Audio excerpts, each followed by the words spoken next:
Shalom saudara-saudara yang terkasih dalam Tuhan Yesus Kristus, selamat pagi. Renungan kita pada hari ini diambil dari Amsal pasal yang ke-27 ayat 1 sampai yang 11. Judul renungan kita pada hari ini adalah tetangga rasa saudara. Kecanggihan teknologi saat ini memudahkan kita terhubung setiap saat dengan orang-orang yang kita cintai. Sekalipun masih tinggal di kota atau belahan bumi yang berbeda, namun tanpa kita sadari hal ini bisa membuat kita merasa tidak membutuhkan orang-orang yang secara fisik berada dekat dengan kita.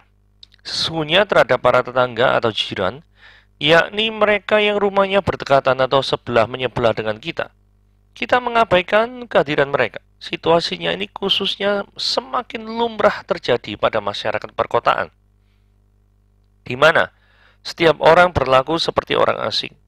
Namun kita perlu sadar bahwa ada hal-hal yang hanya dapat dilakukan oleh orang-orang yang secara fisik hadir di dekat kita. Ini khususnya ketika kita berada dalam situasi darurat atau mendesak. Seorang teman yang terserang stroke dapat terselamatkan karena tetangganya segera membawanya ke rumah sakit. Upaya pembobolan rumah berhasil digagalkan setelah seorang tetangga curiga lalu menghubungi si pemilik rumah. Seorang ibu yang jatuh di kamar mandi dapat tertolong karena sang tetangga curiga melihat lampu teras yang tetap menyala walau hari sudah siang. Dan kita tahu masih banyak kisah lain soal ini. Alkitab telah mengajarkan ini sejak lama, bahwa kehadiran tetangga yang dekat lebih baik daripada saudara yang jauh. Karenanya, kita seharusnya menjalin relasi yang baik dengan para tetangga kita, saling menghormati serta menjalin hubungan yang baik dengan mereka. Itulah yang pada akhirnya akan menghasilkan persaudaraan yang rekat dengan mereka. Menjalin relasi yang baik serta menghargai orang-orang di dekat kita akan membuat kita memiliki banyak saudara baru. Oke, mari kita lihat pembahasannya. Dua segitiga kehidupan yang kita jumpai dalam keseharian kita, yaitu kemarahan, sakit hati, api cemburu. Dan segitiga yang kedua, kasih, teguran, dan relasi. Gitu ya. Oke, mari kita baca Amsal pasal yang ke-27 ayat 1 sampai 11. Janganlah memuji diri karena esok hari, karena engkau tidak tahu apa yang terjadi pada hari itu. Biarlah orang lain memuji engkau dan bukan mulutmu. Orang yang tidak kau kenal dan bukan bibirmu sendiri. Batu adalah berat dan pasir pun ada beratnya. Tetapi lebih berat dari kedua-duanya adalah sakit hati terhadap orang bodoh. Panas hati kejam dan murka melanda. Tapi siapa dapat tahan terhadap api cemburu? Lebih baik teguran yang nyata-nyata daripada kasih yang tersembunyi. Seorang kawan memukul dengan maksud baik, tapi seorang lawan mencium secara berlimpah-limpah. Orang yang kenyang menginjak-injak madu, tetapi bagi orang yang lapar segala yang pahit dirasakan manis. Seperti burung yang lari dari sarangnya, demikianlah orang yang lari dari kediamannya. Minyak dan wangi-wangian menyukakan hati, tetapi penderitaan merobek jiwa. Janganlah kau tinggalkan temanmu dan teman ayahmu. Janganlah datang di rumah saudaramu pada waktu engkau malang. Lebih baik tetangga yang dekat daripada saudara yang jauh. Anakku, hendaklah engkau bijak, sukakanlah hatiku, supaya aku dapat menjauh orang-orang yang mencela aku.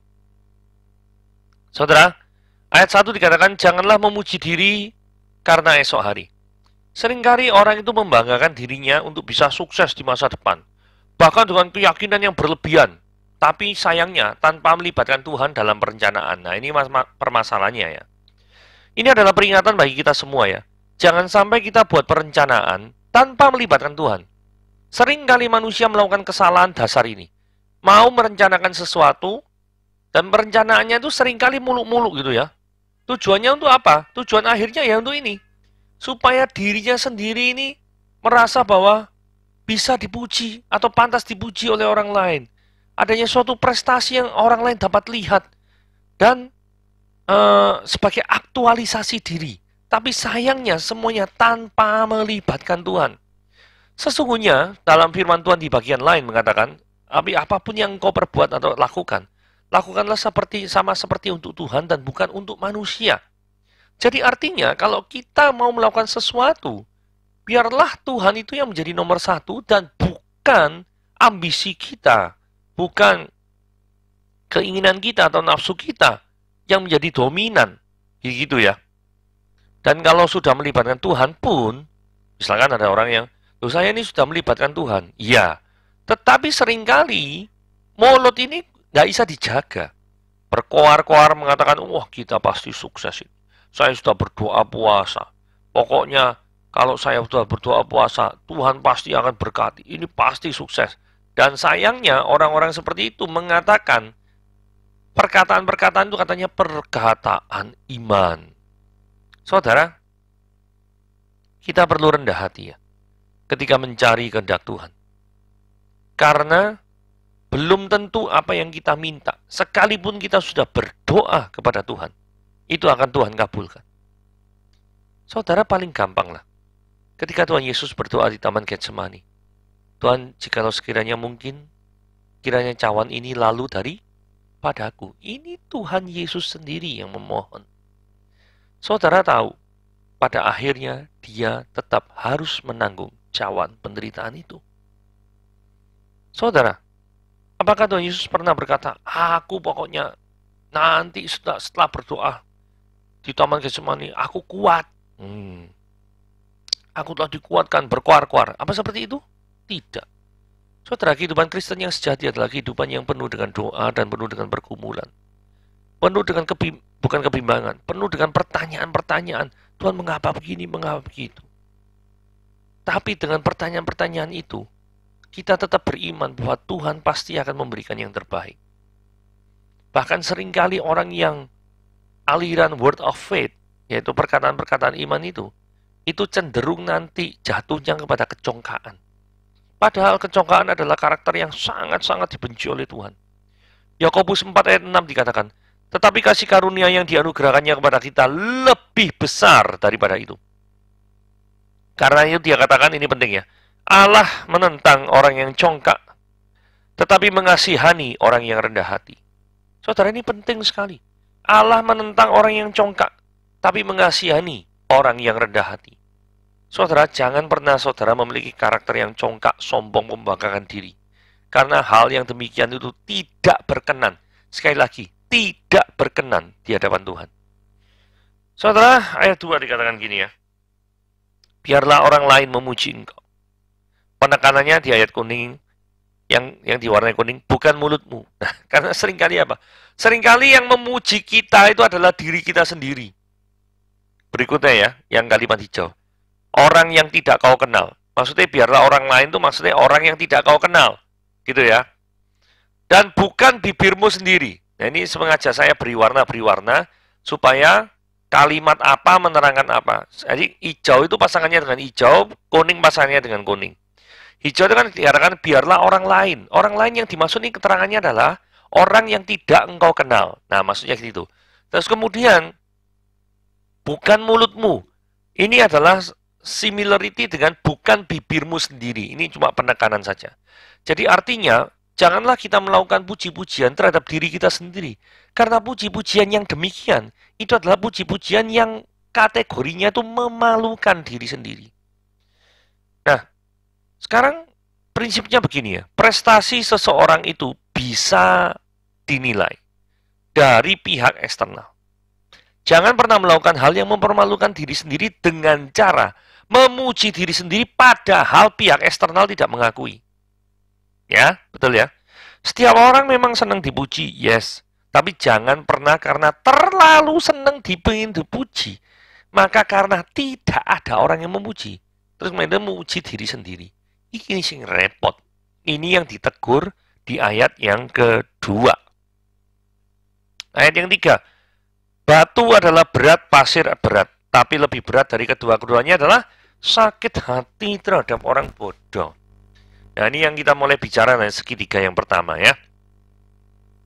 Ayat 3 mengatakan bahwa penderitaan yang diakibatkan oleh hal-hal fisik atau hal-hal yang bersifat fana seperti sakit, penyakit, kehilangan harta, itu masih dapat ditanggung. Saudara, sakit penyakit, ada obatnya, minum obat dari dokter, bisa sembuh. Kehilangan harta dengan bekerja keras, dengan kerjasama dengan orang lain yang bisa dipercaya, bisa hartanya kembali lagi. Pemulihannya itu mungkin jauh bisa lebih cepat daripada penderitaan yang ditimbulkan oleh rekan dekat atau orang yang bahkan orang yang pernah dicintainya atau orang yang dicintainya. Wah, rasanya dikhianati itu rasanya sakit sekali ya. Sama seperti Yudas mengkhianati Yesus. Itu pasti murid-murid lainnya ketika melihat kayak gitu tuh pengkhianatan itu pasti sangat sakit sekali. Orang yang selama ini bersama-sama selama 3,5 tahun loh. Kok bisa-bisanya hanya untuk sekedar uang kecil itu mau menyerahkan Yesus kepada orang-orang ahli Taurat, ahli Farisi. Ini kan pengkhianatan. Nah, ini pasti rasa sakit yang ditimbulkan oleh model-model hal yang seperti ini. Itu pasti lebih besar daripada ketika orang itu kehilangan harta atau kehilangan kesehatannya. Saudara, hari ini kita lihat rasa sakit hati pasti akan menimbulkan kemarahan. Itu bagaikan dua sisi mata uang. Apalagi kalau sakit hatinya disebabkan oleh api cemburu. Wah, ini luar biasa. Maka segitiga sama sisi ini, sakit hati, api cemburu, kemarahan akan bisa membuat orang itu bisa gila. Jadi kalau misalkan tidak dikontrol dengan baik, karena api cemburu, pengkhianatan, sakit hati, kemarahan, ini emosi-emosi negatif yang seringkali membuat frustrasi orang. Sehingga judul slide ini saya kasih judul, segitiga frustrasi yang mengerikan. Saudara perhatikan ayat 4 ya. Panas hati, kejam. Murka, melanda. Tapi siapa dapat tahan terhadap cemburu? Jadi artinya, cemburu itu bisa membuat panas hati dan murka itu bisa tidak terkendalikan. Jauh tidak terkendalikan daripada penyebab lainnya. Itulah sebabnya saya mengatakan ini adalah segitiga frustasi yang mengerikan. Yang harus kita kontrol, harus kita dikendalikan. Kalau Anda tidak pernah merasakan kasih Kristus, bagaimanakah Kristus bisa mengampuni seorang Yudas yang adalah seorang pengkhianat? Kasihnya di kayu salib itu adalah yang membuktikan bahwa dia mau mengampuni orang-orang yang berdosa yang datang kepada dia. Orang berdosa adalah orang yang mengkhianati Tuhan. Orang berdosa adalah orang yang lebih taat terhadap hawa nafsu daripada menyerahkan hidupnya kepada perintah-perintah Tuhan. Lebih suka untuk menikmati visi dan misinya sendiri daripada ketundukannya terhadap firman Tuhan. Itu adalah pengkhianatan. Itu yang membuat Tuhan itu cemburu. Itulah sebabnya ketika dalam perjanjian lama, ketika seorang bisa menyembah kepada dewa lain, itu membangkitkan api cemburu daripada Tuhan. Dan itu akan menimbulkan sakit hatinya. Dan akhirnya akan mendorong adanya kemarahan daripada Tuhan. Yang pada akhirnya akan menjatuhkan hukuman terhadap bangsa Israel. Ini segitiga frustasi yang mengerikan sekali. Nah, ini berikutnya ada kasih, teguran, dan relasi. Inilah kita bicara segitiga yang kedua. Lebih baik teguran yang nyata-nyata daripada kasih yang tersembunyi. Ini penting ya. Teguran yang nyata memang tidak menyenangkan ya. Tapi hal itu jauh lebih baik daripada seorang yang tidak pernah menyatakan kasihnya kepada orang lain. Atau tidak pernah bertindak secara nyata berdasarkan kasih yang dia miliki. Ya toh? Saudara, lebih baik orang itu berkata-kata. Sehingga orang lain itu ketika berkomunikasi dengan kita, ngerti itu, maksudnya itu apa. Daripada kalau diem saja itu tidak ngerti. Karena mungkin dia berpikir hidup di alam kebatinan mungkin ya toh. Jadi kalau kebatinan kan nggak usah ngomong kan tahu gitu ya. Tapi ini nggak jelas seperti itu. Sehingga ayat 5 dikatakan lebih baik teguran yang nyata-nyata. Teguran yang nyata-nyata, bukan teguran yang diam-diam. Kemudian dibandingkan dengan kasih. Orang itu senang kalau dikasih itu senang. Mengasihi juga senang. Tapi apa gunanya itu kalau tersembunyi? Nah, ini bisa dua pengertian ya. Orang yang tersembunyi maksudnya tidak pernah menyatakan kasihnya pada orang lain. Atau yang kedua, tidak pernah bertindak berdasarkan kasih yang dia miliki. Yang manapun, pokoknya itu tidak berguna. Gitu ya. Dalam berrelasi dengan orang lain, seringkali kita mengharapkan hal-hal yang senang-senang saja. Benar ya? Jarang ada orang itu mengharapkan situasi yang tidak menyenangkan di dalam berrelasi dengan orang lain. Ini normal. Tetapi ayat 6 memperingatkan kita. Seorang kawan itu memukul dengan maksud baik. Duh, kawan ini berarti kan kita sudah berrelasi toh. Karena kalau belum berrelasi, tidak mungkin seorang itu disebut sebagai kawan. Benar ya? Logikanya kan seperti itu. Tetapi dikatakan seorang kawan memukul dengan maksud baik. Tetapi seorang lawan mencium secara berlimpah-limpah. Ini serigala berbulu domba. Jadi hati-hatilah terhadap orang-orang di sekitar kita yang mungkin tidak pernah menegur kita. Jangan-jangan orang-orang tersebut masuk dalam kategori seorang lawan yang mencium dengan berlimpah-limpah. Saudara, kalimat yang tulisan berwarna hijau ini penting. Justru kasih yang tidak pernah menghukum itu sesungguhnya bukanlah kasih yang sejati. Itu sebabnya ketika kita bicara segitiga yang kedua, ada kasih, ada teguran, ada relasi. Kasih yang sejati selalu melibatkan teguran. Kasih dan teguran tidak mungkin bisa tercipta kalau tidak ada relasi yang mengikatnya. Ingat ya, kasih yang sejati selalu melibatkan teguran. Tapi kasih dan teguran tidak akan terjadi kalau tidak ada relasi yang mengikatkan keduanya. Justru kasih yang tidak pernah menghukum, itu sesungguhnya bukanlah kasih yang sejati. Perbedaan perspektif yang memiliki efek yang besar. Orang yang kenyang itu nginjak-nginjak madu, tapi bagi orang yang lapar, segala yang pahit dirasakan manis. Saudara, ayat 7 ini mengingatkan orang kaya ya, bahwa ada barang yang mungkin dianggap tidak berguna di mata orang kaya, tapi bagi orang miskin, barang tersebut lebih dari segalanya. Dalam kasus ini orang lapar tuh tidak mengharapkan madu yang mahal. Bisa makan saja, itu sudah sangat bersyukur.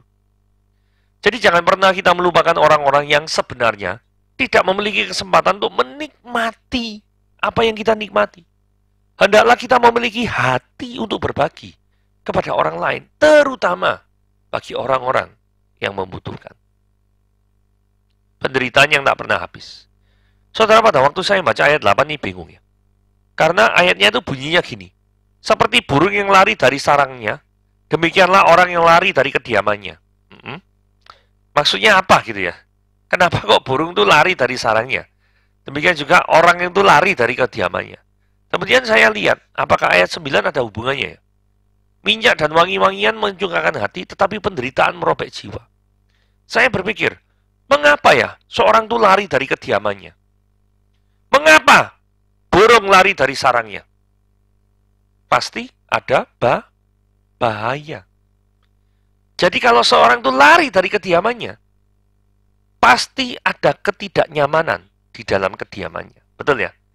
Mengapa kok ada ketidaknyamanan di dalam kediamannya? Karena pasti kalau dikaitkan dengan ayat 9, ada kata penderitaan merobek jiwa. Berarti ada penderitaan yang mengganggu kehidupannya. Gambaran penderitaan yang mengganggu kehidupannya itu seperti apa? Ini dikontraskan dengan minyak yang wangi-wangian menyukakan hati. Tetapi itu kan kontras ya. Tetapi penderitaan merobek jiwa. Jadi gambaran penderitaan merobek jiwa itu kontras dengan minyak yang wangi-wangi. Lah kontrasnya minyak dari yang wangi-wangi itu apa? Berarti bau busuk yang terus-menerus dan yang membuat kita mau muntah. Jikalau kediaman kita, tempat kediaman kita, itu seperti bau busuk yang membuat orang mau muntah, berarti ada hal yang harus kita selesaikan. Ada permasalahan-permasalahan yang terjadi internal yang butuh penyelesaian. Karena apa? Kalau tidak, orang itu lari dari kediamannya, seperti burung lari dari sarangnya, permasalahannya tetap ada, tetapi kitanya yang tidak mau menghadapi masalah, tetapi malah melarikan diri dari permasalahan. Jadi ini akan menjadi penderitaan yang tidak pernah habis sesuai dengan judul slide-nya. Hati-hati terhadap kondisi yang digambarkan di dalam ayat 8 dan ayat 9. Segitiga relasi yang harus dikembangkan. Janganlah kau tinggalkan temanmu dan teman ayahmu. Jangan datang di rumah saudaramu pada waktu engkau malang.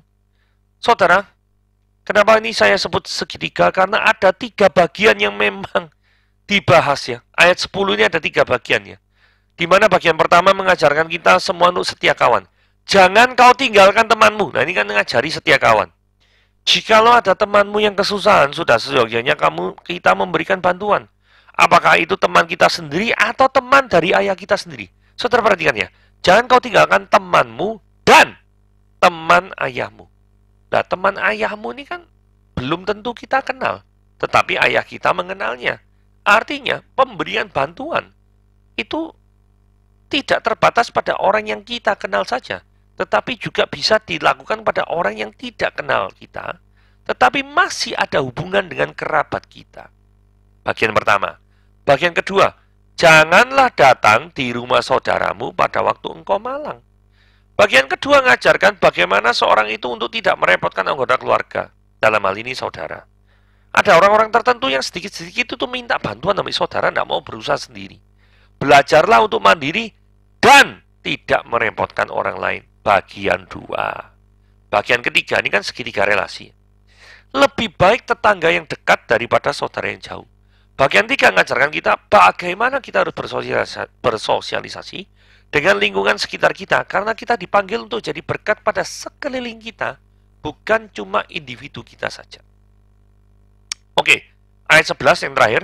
Kehormatan orang tua dan ketaatan. Anakku, hendaklah engkau bijak, sukakanlah hatiku, supaya aku dapat menjawab orang yang mencela aku.